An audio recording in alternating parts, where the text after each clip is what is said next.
Today, let's talk about the incredible story of a sumo wrestler who has absolutely captivated the world. But his success, it isn't just about what he's done in the ring. It's about the impossible, unbelievable journey he took just to get there. And this whole story unfolds against the backdrop of war. As Eo Nishiki was achieving his greatest victory, this was the reality for his fans back home in Ukraine. I mean, this message right here, it tells you everything. His fight in the ring has become a symbol for a much, much larger struggle. So, to really understand the champion, we have to go all the way back to the beginning, to a young boy in Ukraine with what seemed like a totally impossible dream. He first saw sumo at his judo club when he was just 6 years old. But the real spark, the moment that changed his life, came when he was 12. He stumbled on a video online of this legendary 2002 match. Seeing those two grand champions, Takanohana and Asashoryo, go at it, well, that was it. He was hooked. His goal was set. One day, he was going to compete on sumo's biggest stage in Japan. And he was on his way. He was a great student, got into a national university. He had this perfect plan to make his dream happen. But, of course, history had other ideas. Right when his future seemed all mapped out, his entire world and that dream were pushed right to the edge.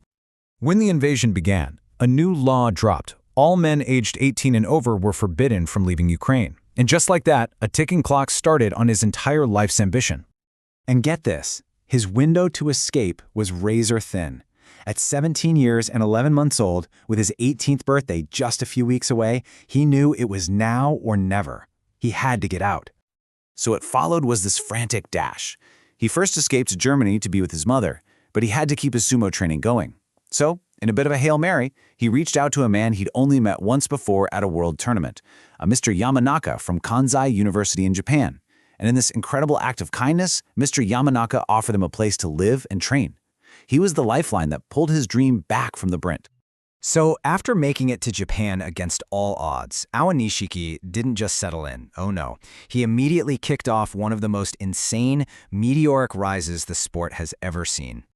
It took him just 9 tournaments to reach sumo's top division.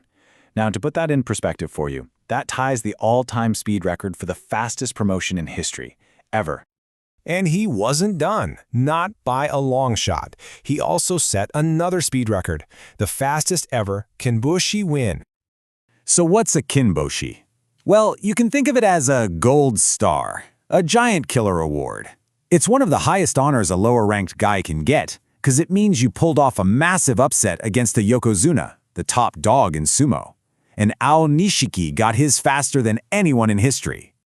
You know, a big part of what drives him is this deep respect for his idols. He especially looks up to Wakakage, even calling him a brother. And that admiration actually goes both ways. Wakakage, who has a nearly identical build, was so impressed that he personally came to train with him for 3 days.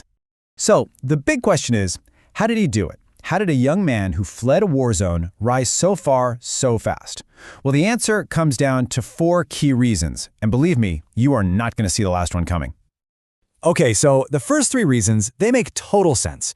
1, the guy has just raw, natural talent. We're talking a 200-kilo bench press, which gives him an incredibly powerful core. 2, he has an insane passion for sumo. He's famous for studying match videos even in the bathroom. And 3, he has a brilliant teacher in his stable master. But it's that 4th reason. That's the one nobody could have predicted.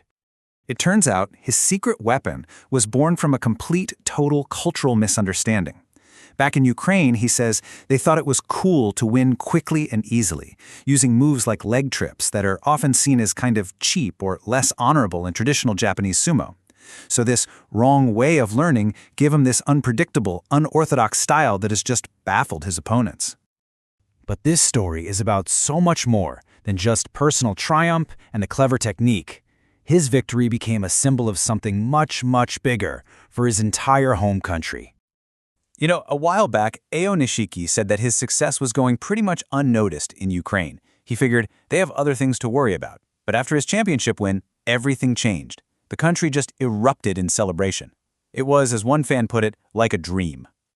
And the impact was immediate.